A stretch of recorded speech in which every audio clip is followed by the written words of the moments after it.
It's another episode. I am joined with my gorgeous co-host, Siren. I appreciate you. I'm a little excited to get in on this today. I think you were just educating me on some information that I was missing. I think you were updating me about a lack of consent on this Diddy situation. Yeah, Diddy is a freaking weirdo. He's been a weirdo though. I didn't know that he was violating like that. I really, from what I was reading and all the information I was digesting, it seems like they're reaching very far to get a sex trafficking charge on Diddy. But I totally overlooked the deets of the Cassie Ventura lawsuit. I think you were putting me up on game about illicit drugs being involved. Him, was he drugging her? Was he like? Forcing her to do drugs, first forcing her to have interactions with um full service sex workers. Like it was a lot. Like I mean, there's a lot to this, and I mean, he's still gonna get in trouble. I mean, technically, not everywhere prostitution is legal per se. So I mean, I just I've never liked. So I mean, it's no shade. See the man go down. I've never liked him though. He's always given a sense of abuse of power. Come on.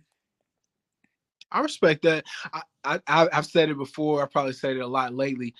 I always admired Diddy. I looked up to Diddy. I had a lot of respect for Diddy as a man, a mogul, a hustler. But nah, if he's violating the way that I'm being told, justice needs to be served, and that's what I care about, is about the victims getting their justice, because no one should be carrying on like that. I mean, I'm sorry to put this out here, and I'm probably going to be in this conspiracy theorist bucket. I'm one of those people who believe that P. Diddy had Biggie killed. I'm sorry. There's a lot of people that say that. I mean, hey, I'm sorry. The death clause has been a big thing in the record industry. And look at how, I'm sorry to say, look at how far Bad Boy propelled after that man's death. Diddy is not stupid. I will never say he's a very smart man. He's on the right side of business and music. But I think that he used it to his advantage in that situation. I mean, it's not to say, but I mean, how convenient that he was supposed to be there that night and he wasn't there. All valid facts and points. If you look at Bad Boy Records since 1993, they've had some of the biggest stars, some of the biggest flashes in the pan, a lot of departures from that label. A You lot. got to remember, you had Biggie, Craig Mack, Mary J. Blige, Usher, 112, Mace, Loon. Just And hit. primarily, a lot of them have said very bad things about. Absolutely. And like you just said, how damning could it be if in all of these revelations we discover that murder was in the recipe for becoming a hip hop mogul? Because I can't believe the people that are being absorbed in this, the people that are being sucked up in the Hurricane Diddy, whether it's TD Jakes, you heard Prince William is in this. Just unbelievable stuff, and I'm having a hard time believing. Already had a history of SA. Who's that? Cuba Gooding Jr. is involved in this case. Yeah, like come on, He man. has a history of SA though. You know that, right? He has what? He has a history of sexual assault. You know that, right? Nah, Cuba Gooding Jr. Yes. Like I just was talking to my dad earlier. My dad was just saying how like Cuba Gooding Jr. was just literally in trouble for grabbing a woman. Like, yes, yes. I'm just out of the loop lately, because it doesn't seem like it's that hard to find a consenting partner, but maybe that's where I'm missing it, is that power obviously is intoxicating, where you're trying to bring people in that have no consent, that people that don't even acknowledge. So Or I mean, they gotta keep their face card too. I mean, would you look at the mogul P Diddy if you the same way if you knew again, especially in the black community, would you look at the same way if you knew that he was like doing things with other men? I mean, the black community is historically homophobic. Um, yeah, a lot of those celebrities again, they need to keep their perfect image to be in the business that they're in. Even though we know, I mean, I hate to say it, like I was just watching something like a couple weeks ago about a Hollywood documentary. Hollywood, since its inception, has been a very dark, dark place. Absolutely. And Um, it's tied into power. I mean, the Weinstein brothers, the Epsteins are even involved in Hollywood. And you know, the U.S. government, Candace Owens talks about it at a pretty good length about how our government's involved in it. The Pentagon has a whole entire unit, a department dedicated to Hollywood. I'm sure they do. I mean, it's really interesting. I like in the video I was watching about like the roots of like Hollywood being dark. It's also just very interesting. You notice how Hollywood on a worldwide scope is the place where movies and entertainment come out of, and it's interesting to know about the birth of that and how that ended up happening. Mm. So Educate me. What do you mean? Like just the early days, like Mr. DeVille, I'm ready for my close up. so from its inception, so there's a few perfect I hate to call it a perfect storm that happened. So originally, of course, Europe. I mean, like in Europe, there was a lot of like movie, like indie movie making and things like that when like videography first came about. Yeah. What happened was World War II. Not even just that. Think about the location of Los Angeles, California. For purposes of filming things, the weather was always perfect, especially in that day. Mm. You didn't have to worry about the lighting. You didn't have to worry about the weather was perfect for it. So between World War II, the weather and things like that, because World War II put Europe at a standstill with making film because again they're going through like they're going through all of this crap. Multiple countries are at war, displaced, and things like that. So all of that happening at one time, Hollywood became the mecca. Europe still, of course, makes movies, but it never caught on the way that the USA did, and that's how they ended up, for a good amount of years. Like now, it's like now it's kind of not. I won't say completely changing, but now we are having some big movies come out of other countries. But historically, yeah, America always had that advantage from jump because they were able to get the power. And those companies that formed in California started buying up movie theaters and other small production companies. They started buying them in mass, like the Warner Brothers, Universal. They started buying so damn fast that it was like they had I mean, a cat like they had a what do you call it, monopoly over everything. So yeah, that's how that I have to send you the video, but that's how that happened. So, do you think that there is a center point that we need to get back to, like an equilibrium, a fair place where Hollywood's stranglehold on poor ethics can be loosened? Do you think that if we swing the pendulum further to the left or right, we'll be in a safe place? I don't know. I don't know. I hate to say it, especially in a country like America where the wealth is hoarded and in just the world. Um, Materialism, money, it runs everything, and that gives people a sense of power and a sense of being able to get away with anything sometimes, in my opinion. And I don't think that's going to change. I mean, I think there, like I said, this P. Diddy situation is pretty wild. I think we're going to see so many layers unravel with this situation. Um, I think I mean, Cat Williams said it best. Like, this is going to be the year a lot of things, just come out. I mean, it's not like the one thing I will say that we have in this generation is cancel culture toxic to an extent, yes, but at the same time, especially in our community as people of color, the thing that kind of gets on my nerves is the lack of accountability. I think there's a difference between holding people accountable for their actions and cancel culture per se. Cancel culture can become bullying. However, I'll use a prime example. Like right now, especially with that documentary about Nickelodeon coming out, you have so many Yeah. people. I'll give Dan Schneider the same energy you're giving B Diddy. It's not about color. I don't really care. I'm giving them both of them the same damn energy. You don't need to freaking remind me because P Diddy is black. I'm holding P Diddy the same accountability as I will hold him to. So it Yeah. doesn't matter. Now again, I hate when people do that. Like it's a a witch hunt for the black man to bring him down. Not at all.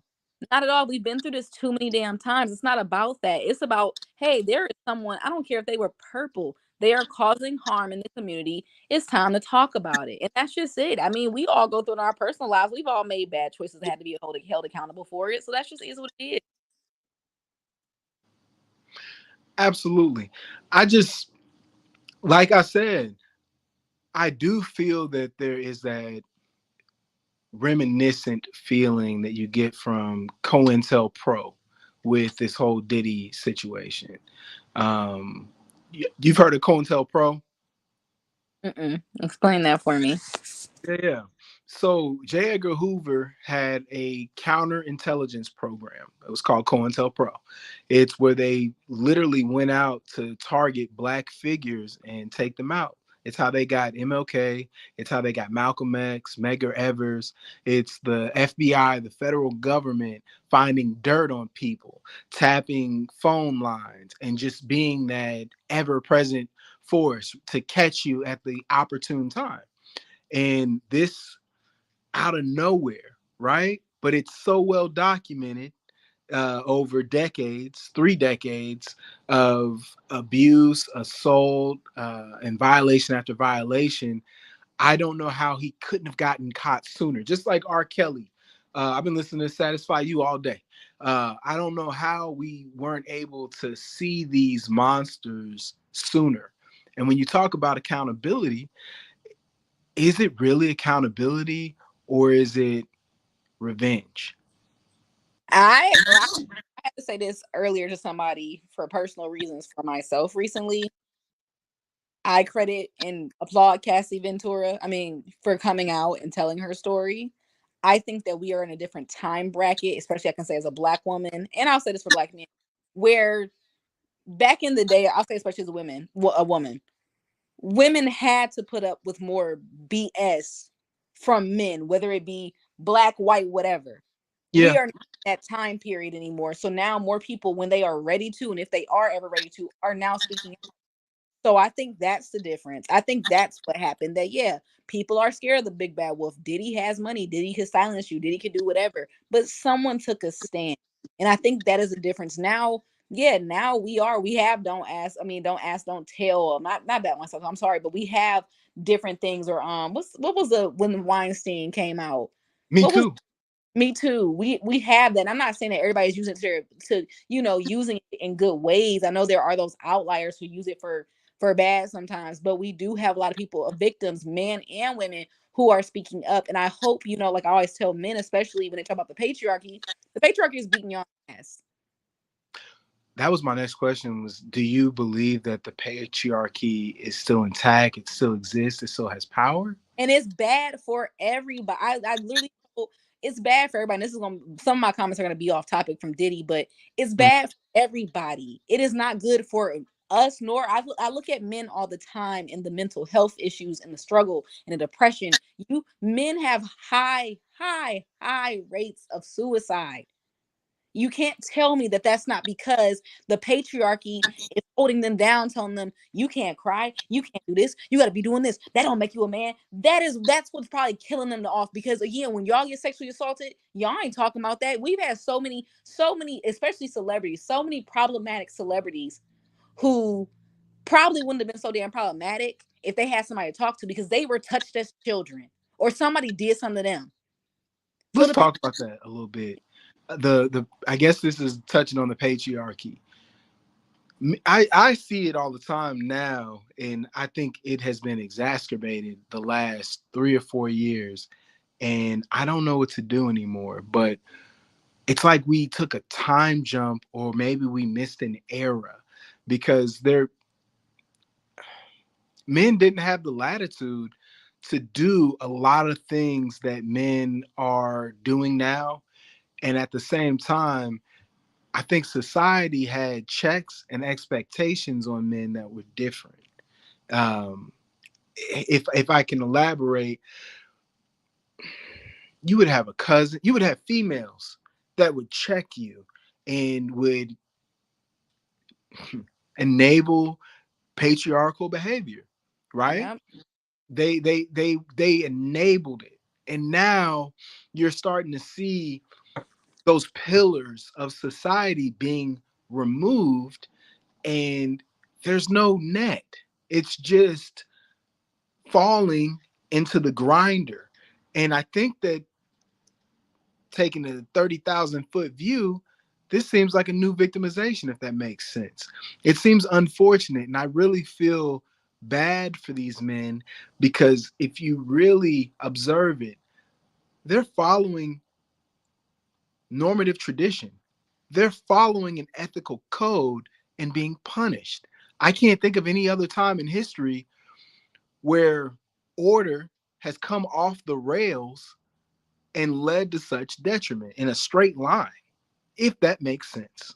I think it's time for a new dawn, to be honest. And I think that's why I mean, I even say it like with social media and our toxic dating behaviors and the advice. I'm so tired of people talking about how, again, just socially, economically, time. We're not back in the day 50-50 debate.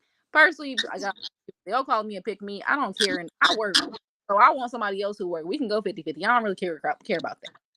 You're not talking about $100 lunch. You're not talking about $50 being sent on Cash App on the daily because you're a high class chick. I see some of this stuff again is where social media is a detriment. So I can say for myself, I don't live that kind of lifestyle, even as a single woman, and I don't plan a relationship is not going to make me change my lifestyle. I'm basic, okay? Let me be very clear about this. I'm not You ain't, going to, huh? you ain't basic. I don't say, but I'm saying when it comes to routine, for example, like people are, oh, he got to send me this. I don't. The most I get is my toes. I get my eyebrows. I don't. I'm not living like that. So again, to me, sometimes when I see some of this advice, some of these people single are living out of their means. I'm seeing girls talk about that they're spending $500 in a day on self-care maintenance, but you work at some basic day-to-day middle class job. If you didn't have, I'm sorry to say it like that, but you don't really have the money to keep up with that. Right. So, like people always say, bless me to be able to maintain the things I get when I get them. You ain't gonna be you if you already blowing through stuff and living reckless anyway. When you get in a relationship, I guess you are looking for somebody to take care of you, and it's probably gonna implode. So that being said, a lot of these things, I don't see the patriarchy falling like that fast. Like I said, I'm ready for it to fall for other reasons because again, we still are living in that society. I'm not saying there's nothing wrong with the man being the head of the household per se, but the economy we live in, if you're dating in the middle class, let me be very clear as a woman. I know that all of us, it's more of us than y'all. All of us is not meeting rich 6-7 figure making man tomorrow. Okay, let me be very clear about that.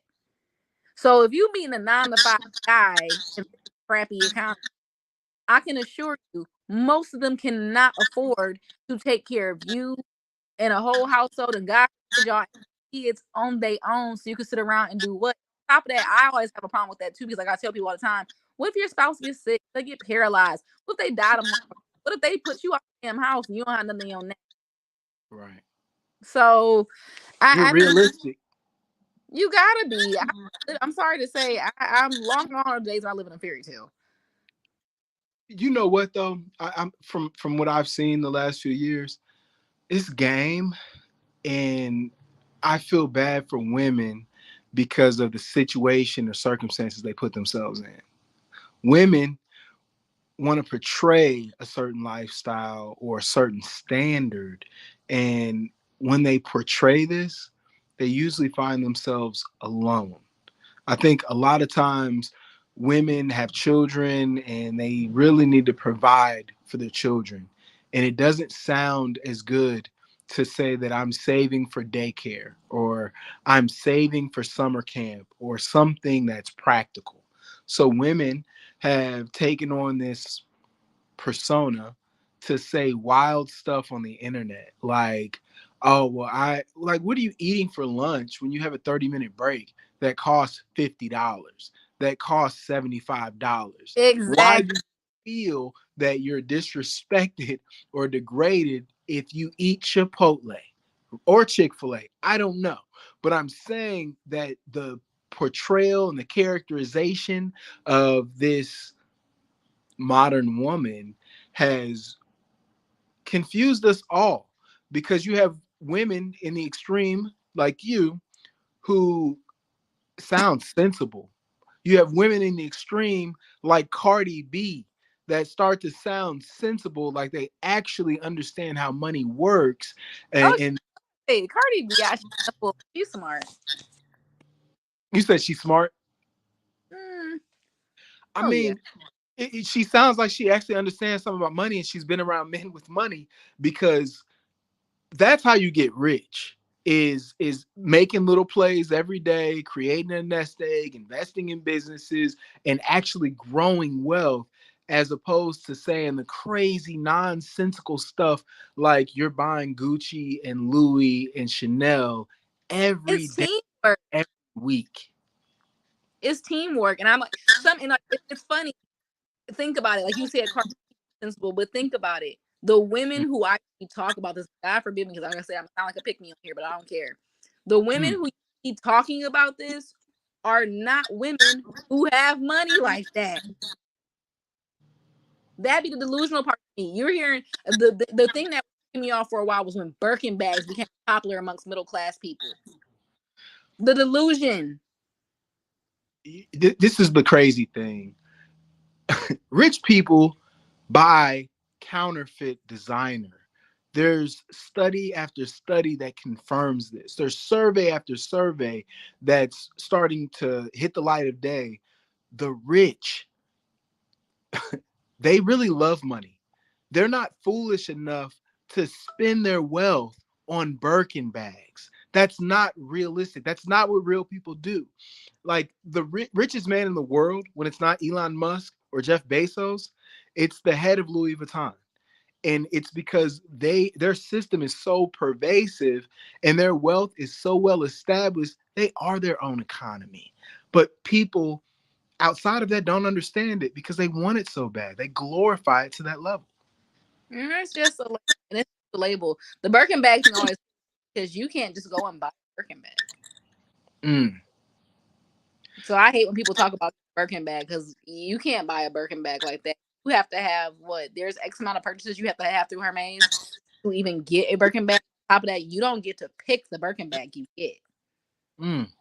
Birkins are only several, so a select few of Hermes stores on a schedule, and it's not a certain color. They call you and you get to choose which one you want. It's first come, first serve.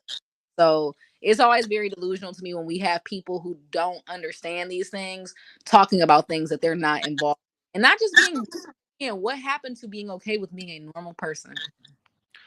We shit on normal people. We do not respect working class people anymore. And I think that it is a shame thing. Listen to how these young women articulate themselves. They're so quick to project this high class lifestyle, this billionaire lifestyle. It's an admission of poverty. I mean, men who do, I know do it too. Like, I have men like, dude, child. I've had men, like I tell men all the time, well, I keep getting the same girl, but that's what they're looking for. Like, I've had men yell and they're like, "Oh, well, you don't want to go out with me. I was gonna take you here. I was gonna take you to prime. I was gonna take you here, here, and there." Like, who said I want that? I just think everybody's gotten stupid. If you really like going on a $200, $400 date, especially in the name of getting to know someone, is the stupidest thing I've ever heard of. And I think that's the test. I think that if you've really linked up with somebody with some real money, they'll be real quick to dissuade you from that because they're making and managing real money. There's something with having and touching money that helps you understand how to possess it. It doesn't make you broker, and you don't go on a quest for Birkin bags when you're actually around money. It's only poor people that want that. I think you make a good point. I just I just see that way too often, and it's refreshing to hear somebody that sounds sensible, sounds like they have a savings account, sounds like they actually are growing some wealth themselves. Oh, I'm trying to hold on now. I'm trying. Education is powerful. I'm trying. Yeah. Well, I appreciate you making the time with me. I was supposed to have a guest today, and my guy's thing is list, and I have all these like list and questions and fun stuff that we will probably do on the next episode. But do you have any projects or anything that you want to share, or anything that you want to try to get some eyes on? Not right now. Okay. Just chilling. Man, I appreciate you. You already know I've made some updates to themodernblackman.com. You can look at the vlog, you can listen to the podcast, you can read the blog articles that I've been writing. I got a lot of good content up right now, and I hope that anybody watching this is able to check that out. Until the next episode. Peace. Peace.